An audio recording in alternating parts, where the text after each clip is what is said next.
Sometimes it might seem as if nothing will ever really affect a narcissist or get under a narcissist's skin. Sometimes it might seem impossible to say or do anything that's really going to get through to them. But narcissists do have moments of panic.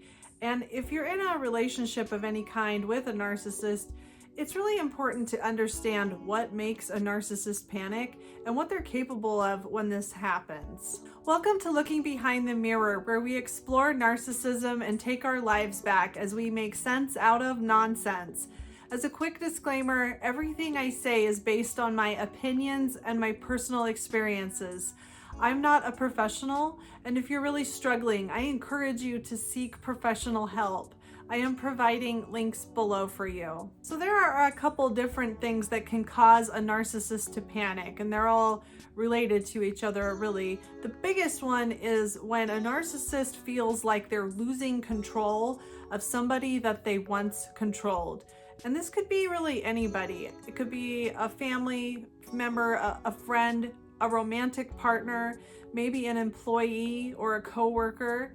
Anybody that they felt like they had control over. When they start to feel like the person that they've had control over is starting to see through the manipulations, the lies, and they're losing control. They feel this slipping through their fingers. This can really cause them to panic. It's really important never to underestimate the importance that narcissists place on the control they have over other people. It really is, in a sense, everything to them. And it might seem really strange. Why do narcissists put such a huge emphasis on what other people are doing in order to cope with their own lives? It's almost kind of funny, like they don't know how to mind their own business, or it just seems really unrealistic how much they depend on other people in order to feel good about themselves or in order just to be able to cope with their life. But narcissists really live in a house of cards. Their whole persona, identity, everything they've built, their narrative is all a very fragile house of cards. And if you are somebody in their life that they've been able to manipulate and control, you're like a card in that house of cards. And if they can feel that card starting to slip, the control that they have, the ability that they've had to be able to keep this house of cards together, if you're starting to slip, they really panic because in their minds, they feel like the whole thing's gonna come crashing down. If they lose control of one person, it's really a crack in this facade they've built. And it, more than exposing themselves to other people, more than showing other people that they really can't control everybody and they really don't have control over everything and all the power in the world to control everybody all the time, it shows to them. It's something that is demonstrating to them and forcing them to see that they don't really have control over everything and everybody, and that they can't really ultimately control the way that you view them. That's the most threatening thing, because that's the lie that they tell themselves every single day in order to get through life. They have to convince themselves that they have complete and total control over everybody's perception of them, that their lies, their narratives, the stories they tell, this persona that they build of themselves is rock solid and everybody's buying into it. And they've been able to control the way that you look at them and the way that everybody looks at them all the time. So if one person starts to see through that facade, if one person starts to reject this fantasy that they've built, it's very, very threatening to them and their whole world, everything they've built for themselves. So it feels to them as if the whole thing's going to come crashing down. And that's why they panic. And that's why they can really go to some extreme lengths in order to regain control, in order to keep this house of cards from completely collapsing and keep their false world together and somehow keep their fragile ego from completely exploding into pieces. On some level, a narcissist is constantly rebuilding and fortifying this very fragile fortress that they build around themselves. But if you're a big part of what keeps that together and you start to slip, it might be just too much for them to try to deal with at once. So what does it look like when a narcissist starts to panic? There's all kinds of different things that they can do. And the goal is to regain control of you, to put things back the way that they belong, to put that card that represents you back on the house of cards where it goes so that the rest of the house doesn't collapse. So this can look like all kinds of things. They can promise you the world, whatever it is you're upset about. They'll say anything. They'll promise anything just to get you back under control. They don't really mean what they say. They don't really have any intention of following through on these promises. And I think for a lot of them, they aren't really thinking about it in the moment. So it's not like they're promising you the world consciously thinking to themselves, yeah, right, I'm not really gonna do this, but I'll just say it so that I can get this person back under control. But they're not even really thinking about it. It's not even a consideration. They're not thinking, yeah, I'm definitely going to keep this promise. They're really just panicking. They're saying whatever they need to say to get you to do whatever it is they feel like they need you to do. But unfortunately, if we're in a situation where we've been very vulnerable and we've been under emotional control of this person, and maybe we've been being abused by this person and we've been suffering for maybe years, and this person is finally promising us all the things that we've been longing for, that we've been begging for who knows how long, it can be really easy to fall back under the control of this person. And that's why they do this. That's why they will promise you anything, will say anything, because it probably works for them a lot of the time. People will come back to them and give them another chance if they feel like, oh, finally this person is going to do the things that I need them to do. Finally, this person seems to get it. And along with promising you the world, maybe they will finally listen to you and finally understand you. This is really a big giveaway to the ways that a narcissist really understood you all along, really understood what it was you needed from them all along when they finally promise you what you need and they finally are listening and they finally are understanding you. It's really a big giveaway that they really understood you all along. They just didn't care about your needs. They didn't care about the ways that they were hurting you because they didn't feel like they needed to do what you needed or behave in the way that you needed in order to keep you under control, because that's all they ever cared about was the ability they had to control you. As soon as they feel like they're losing control of you, now suddenly they understand what you're saying. Now suddenly they care about your needs. Now they're suddenly willing to do the things that you need them to do. But of course, this is all just done in moments of panic. As soon as they regain control and they're no longer panicking, there's no reason for the narcissist to do any of the things that they promised they would do for you. Now, it doesn't always work this way. A narcissist isn't always going to try to regain control by sweet talking you and promising you things and listening to you. Sometimes they'll use much more unpleasant methods, such as blaming you for all the problems, making you feel guilty for trying to leave them or get away from the relationship, making up lies about you or threatening you in some ways. These are all expressions of panic as well, and some of them can be quite dangerous. It's important to understand that the narcissist is panicking, and when people panic, they're capable of quite a lot.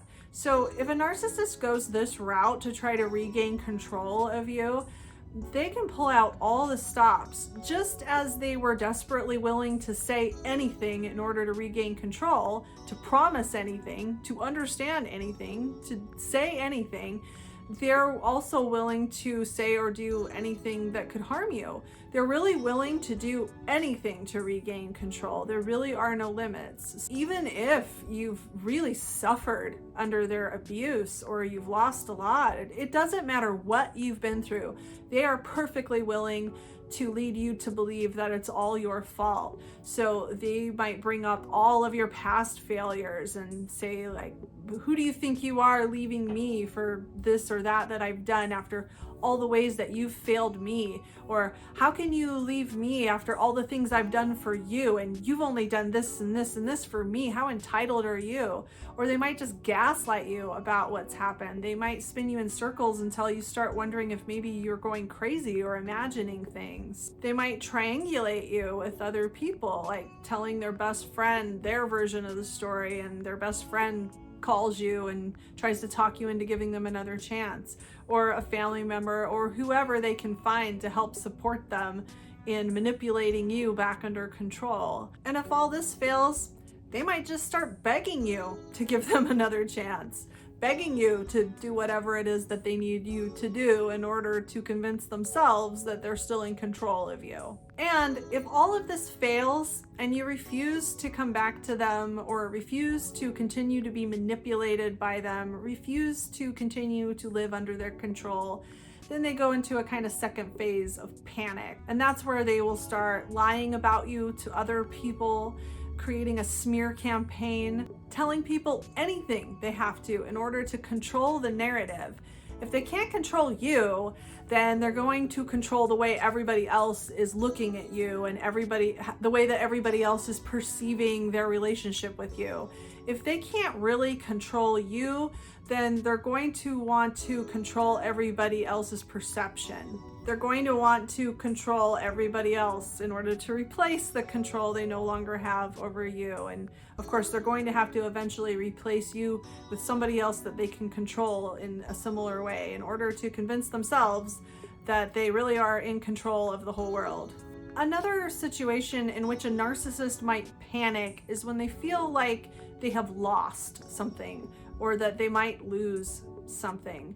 Everything is a contest to a narcissist. Everything is a competition.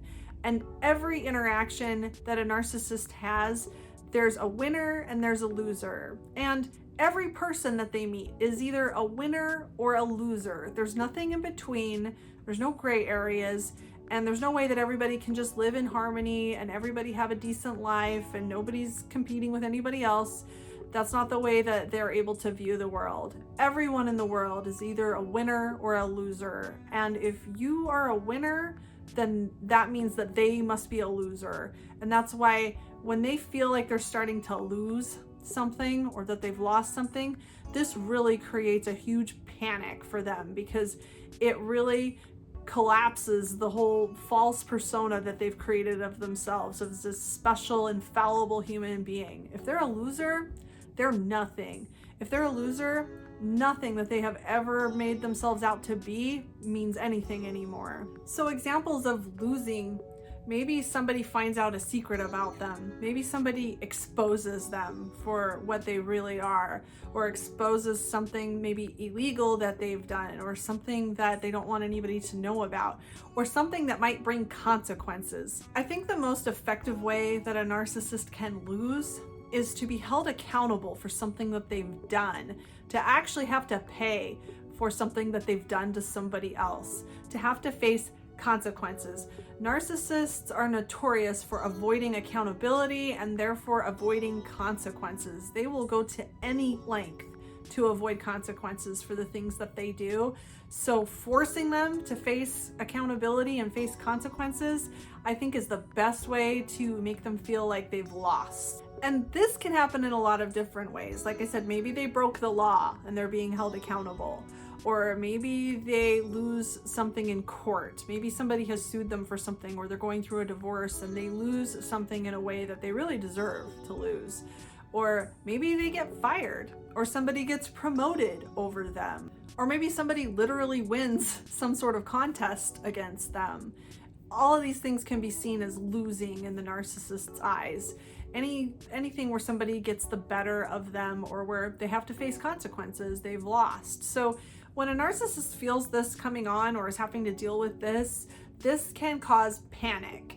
And how do they deal with panic in this kind of a situation? Well, again, they can turn to lies and just start spreading lies about whoever it is they felt like got the better of them, turning themselves into the victim, of course, no matter what the circumstances are, and making it seem as if whatever happened was completely unfair. And then they can start to convince themselves of this, like, well, of course I lost because the game was rigged against me. This was just totally unfair. That other person is just a horrible liar and I'm the victim. So they can create a lot of false accusations against the person that they feel has gotten the better of them. Or they can, as they did in the situation in which they lost control of somebody, they can start a smear campaign. They can throw people under the bus, or they can really just do anything that shifts the focus off of them, off of their failure, off of the way that they've lost, whatever they've done. Shift the focus off of them and get people to focus on anything, anyone else, whatever it takes. If they can get people to look at something else and pay attention to something else while they're rebuilding their house of cards, that helps them feel a little safer and a little more able to recreate this false persona they have of this infallible human being that never loses anything in any way. And what ultimately happens to a narcissist when all the things they do in these panics that they have don't work for them? What happens when a narcissist actually just loses control of you, loses control of the narrative, and isn't able to regain it? Well, most narcissists at some point in their lives have to start all over with something, sometimes with their whole entire life, sometimes multiple times, but often maybe they have to find a different job, or maybe if they get in trouble with a company they own, they've got to start a whole new company with a whole new name. Sometimes they have to move to a different state or even a different country, get a new romantic partner, change their name. There's all kinds of ways that narcissists, instead of trying to repair the damage they've done, instead of trying to take accountability and learn something, they just scorch the earth and start all over again, doing exactly the same things that got them into that situation in the first place. Every time this happens to a narcissist, where they have to start all over from scratch at some aspect of their life or their whole entire life, there is a moment of panic. Whether it be panic over losing control of one person or panic over facing accountability for an entire fraud that they've been living, there's a moment of panic where they realize that they're starting to lose control of this shaky narrative that they build, this fragile ego, this fragile fake story that they build around themselves, this weak fortress that they live in. There's a moment where they realize that everything is coming crashing down, and that's the moment that they panic. And I think it's important to recognize these moments of panic and not to think that the narcissist is actually learning anything through this. This is a dangerous moment for the people around the narcissist, because the narcissist is willing to do anything to regain control, to not have to start all over again, and not have to face the reality that they aren't infallible, that they're not perfect, and that there is accountability sometimes. Narcissists will do anything. They have no limits, and it's really important to understand this and not to underestimate what they're capable of.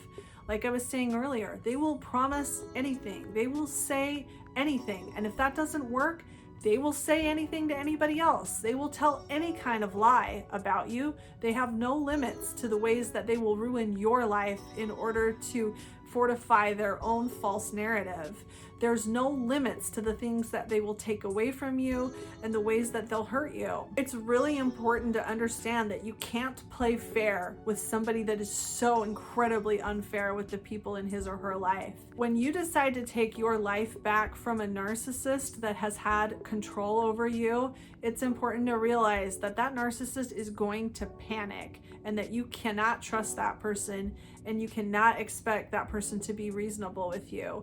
When you decide to take control back from somebody that's had that much control over you, it's important to realize that in a sense, you really are going to war with that person. It's really important to be ready to protect yourself from a ruthless onslaught of anything that they're able to do.